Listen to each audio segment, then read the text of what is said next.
बाद सी न्यूज भारत में एक बार फिर से आप सभी का स्वागत है। खबर मेरठ से है, जहां मवाना में सपा मुखिया अखिलेश यादव कुंवर देवेंद्र सिंह के आवास पर पहुंचे, जहां उन्होंने प्रेस वार्ता में भाजपा सरकार पर जमकर निशाना साधा। उन्होंने कहा कि भाजपा के घोड़े की ढाई चाल से बचो। महंगाई की असली वजह भाजपा का भ्रष्टाचार है। देश के 80 करोड़ लोगों को फ्री राशन बांटकर भारत विश्व गुरु नहीं बन सकता। इतना ही नहीं, अखिलेश यादव ने कहा, भारतीय जनता पार्टी की सरकार हमारे संविधान को बदल देगी और हमारे लोकतंत्र को खत्म करने की साजिश कर रही है। भाजपा के घोड़े की ढाई चाल से बचो। इस दौरान उन्होंने क्या कुछ कहा, आइए सुनाते हैं। कानूनी अधिकार नहीं दे रहे हो तो कहीं ना कहीं बात किसानों को समझ में नहीं आ रही है।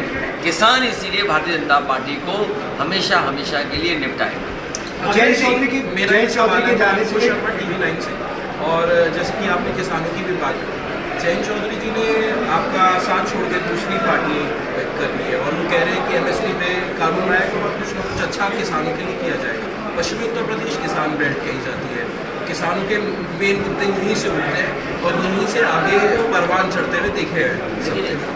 कोई छोटा दल MSP नहीं ला सकता। MSP का अगर कोई अधिकार दिला सकता है तो सरकार दिला सकती है। हाँ, बीजेपी के लोग अगर ये कहें, और फिर बीजेपी पर भरोसा कैसे आप करेंगे? 1000 किसान की आत्महत्या जान गई है, शहीद हुए 1000 किसान। और फिर अगर हम NCRB का आंकड़ा देखें तो 1 लाख किसानों ने 10 साल में आत्महत्या की है।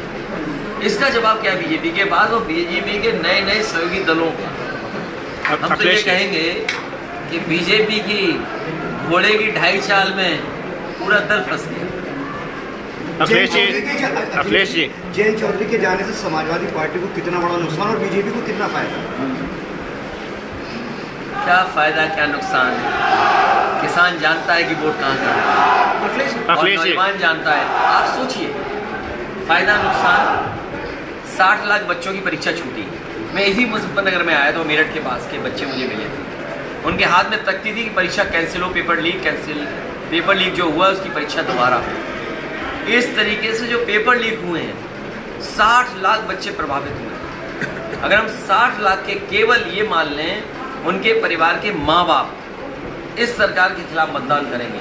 अगर हम 3 वोट मान लें एक परिवार के और 60 लाख परिवार इस तरीके से प्रभावित हुए, तो 60 लाख गुणा 3, 1 करोड़ 80 लाख, और यही 80 लोकसभा से अगर हम भाग दे दें तो 2,25,000 वोट बीजेपी का हर लोकसभा में कम हुआ है।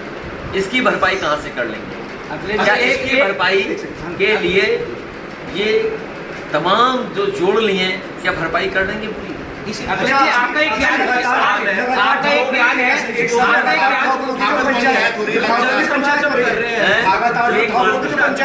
जनसभा कर रहे हैं, वो ये मुद्दा उठा रहे हैं, इसी का काउंटर करते हैं। जो आप अभी बता रहे हैं, अभ्यर्थियों की बात कर रहे हैं, तो वो कह रहे हैं कि जो भी पेपर लीक में आरोपी पाया जाएगा आने वाले समय में भी उसकी प्रॉपर्टी जब्त कर दी जाएगी।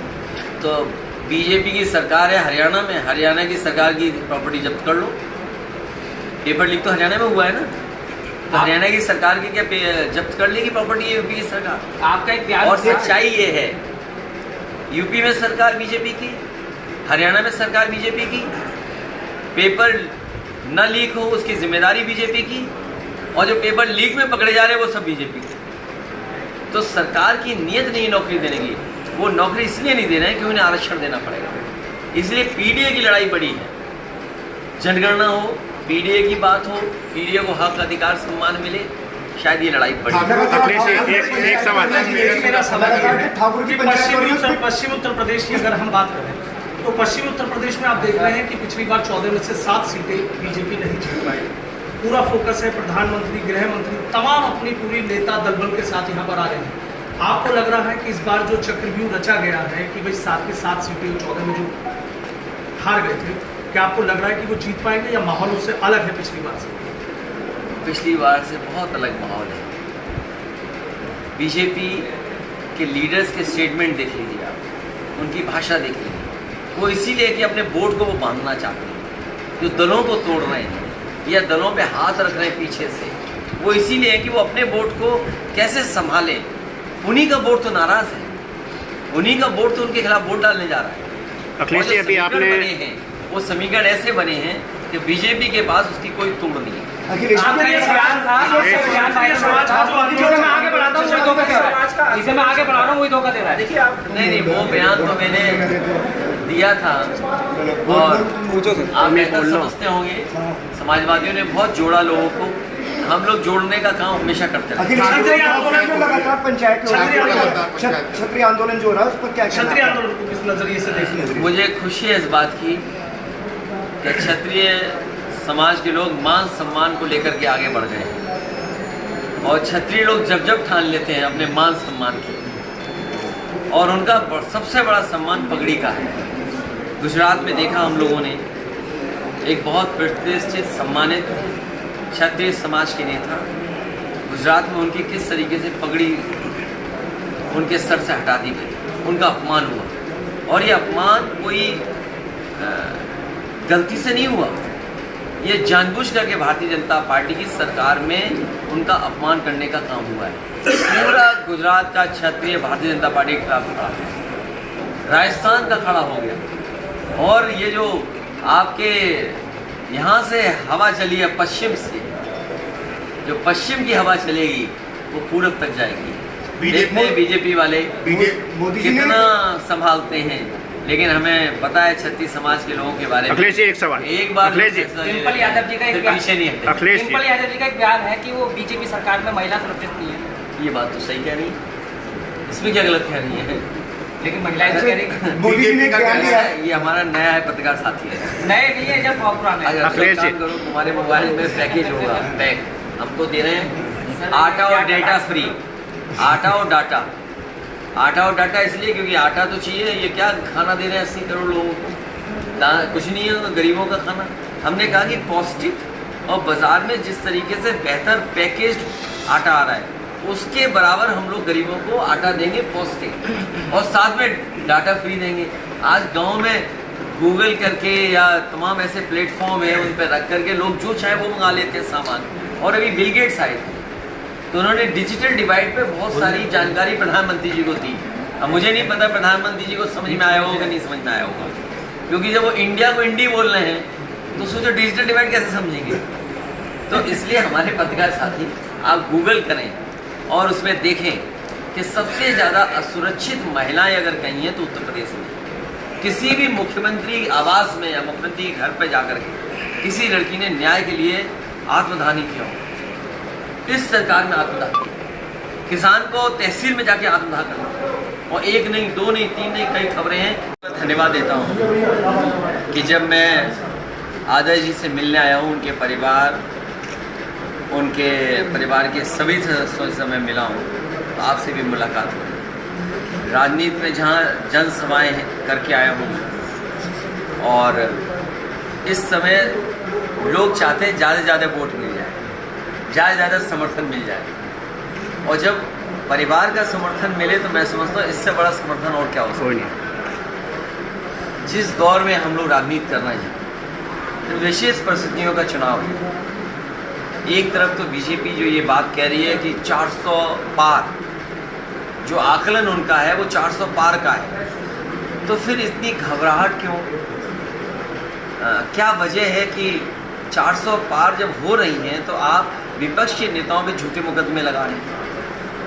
कोई कल्पना कर सकता था आज से पहले कि एक मुख्यमंत्री जेल चला जाएगा, उस पर आरोप लगा करके जो सच है कि नहीं है, अभी तो समय लगेगा उसमें। एक और मुख्यमंत्री, दिल्ली के मुख्यमंत्री को भेज दिया जेल, झारखंड के मुख्यमंत्री को जेल भेज दिया, और दिल्ली का और खासकर अरविंद केजरीवाल जी वाला तो यूनिक केस है। एक कंपनी है वही चंदा दे रही है बीजेपी को, उसी पे आरोप लगाए किसी बात को लेकर के, तो बीजेपी का भी तो खुला चंदा दिख रहा है उसमें। और फिर अगर हम उस कंपनी के बारे में जाने, मुझे कोई ये जानकारी दे रहा था कि जिस कंपनी ने चंदा इलेक्टोरल बोर्ड से बीजेपी को दिया है, उसके प्रोडक्ट की इतनी बाजार में भरमार हो गई कि वो मुनाफा ज़्यादा कमा रही है, जो चीज़ कम पैसे की थी वो ज़्यादा में बेच रही है। तो अगर हम देखें पूरे इलेक्टोरल बॉन्ड का, तो जिन जिन कंपनियों से लिया गया है उन कंपनियों ने मुनाफा कमाने के लिए महंगाई थोप दी हमारे ऊपर। तो महंगाई किसी बाजार की वजह से नहीं है, ये महंगाई है क्योंकि बीजेपी के गलत नीति के वजह से और वसूलने की वजह से महंगाई है। और फिर बेरोजगारी देखो कहाँ है। आंकड़े अगर हम वो सच माने जो आए हैं, 80% से ज़्यादा नौजवान नौकरी और रोजगार की तलाश में है। अगर इस तरीके से नौजवान के मन में हताशा आएगी और बेरोजगारी के प्रति अगर ऐसा दिखाई देगा तो हो सकता है कल को कहीं ऐसा ना हो कि श्रीलंका जैसा माहौल बन जाए। तो इसलिए विशेष परिस्थितियों में है किसान की आय दोगुनी हो, किसान को एमएसपी का कानूनी अधिकार मिले जिससे वो लाभकारी मूल्य मिल सके, वो जो फसल पैदा करे उसका भाव उसे अच्छा मिले तो खुशहाली आएगी। हम विश्व गुरु तब बनेंगे जब हमारा किसान खुशहाल होगा। हम विकसित भारत तब होंगे जब हमारे हर नौजवान के हाथ में नौकरी या रोजगार होगा। और जिस तरह के लोकतंत्र में दबाव है लोगों के ऊपर, हमारी संस्थाओं के साथ खिलवाड़ हो रही है। जितनी भी संस्थाएं मजबूत होंगी उतना हमारा लोकतंत्र और संविधान मजबूत होगा। उदाहरण के लिए अगर हम दुनिया के पैरामीटर्स में देखें तो जो प्रेस की आज़ादी पे हम कहाँ खड़े हो गए आकर। मैं तो ये कहता हूँ कि जितनी प्रेस को आज़ादी मिलेगी उतना हमारा लोकतंत्र मजबूत होगा। जितनी हमारी प्रेस के ऊपर दबाव बनाया जाएगा उतना ही हमारा लोकतंत्र कमज़ोर दिखाई देगा। जितनी भी संस्थाएं सरकार की हैं, अगर सरकार की संस्थाएं बेहतर होंगी, निष्पक्ष होंगी, उनकी क्रेडिबिलिटी बढ़ेगी तो हमारा लोकतंत्र और मजबूत दिखाई देगा। इसी की लड़ाई है। कभी समुद्र मंथन हुआ था, इस बार संविधान मंथन होने जा रहा है। एक तरफ वो लोग हैं जो संविधान को बचाना चाहते हैं, दूसरी तरफ वो लोग हैं जो संविधान को ख़त्म करना चाहते हैं, बाबा साहब भीमराव अम्बेडकर जी का दिया हुआ संविधान को बदलना चाहते हैं। एक तरफ तो आप चौधरी चरण सिंह जी को भारत रत्न से सम्मान दे रहे हैं, स्वामी नाथन जी को भारत रत्न दे रहे हैं, लेकिन आप किसान को एमएसपी का कानूनी अधिकार नहीं दे रहे हैं। ये बात समझ में नहीं आ रही किसान को। अगर आप किसान नेता को भारत रत्न से सम्मान दे रहे हैं। मेरठ से सी न्यूज़ संवाददाता जावेद अब्बासी की रिपोर्ट। देखा जाए तो उत्तर प्रदेश में आगामी लोकसभा चुनावों को लेकर दिन पर दिन राजनीतिक गतिविधियां तेज होती जा रही हैं। एक तरफ केंद्र की मोदी सरकार अपनी उपलब्धियों को पेश कर सत्ता वापसी का ख्वाब देख रही है, तो दूसरी तरफ सूबे की योगी सरकार भी अपनी नीतियों और लॉ एंड ऑर्डर की बात कर जनता के बीच में है। ऐसे में अखिलेश यादव पर लगातार भाजपा पर हमलावर हो रहे हैं, लेकिन कौन किस पर भारी पड़ेगा ये देखने वाली बात होगी। फिलहाल इस खास रिपोर्ट में बस इतना ही। वक्त है एक छोटे से ब्रेक का। ब्रेक के उस पार हम आपको और भी तमाम बड़ी खबरों से करवाएंगे रूबरू।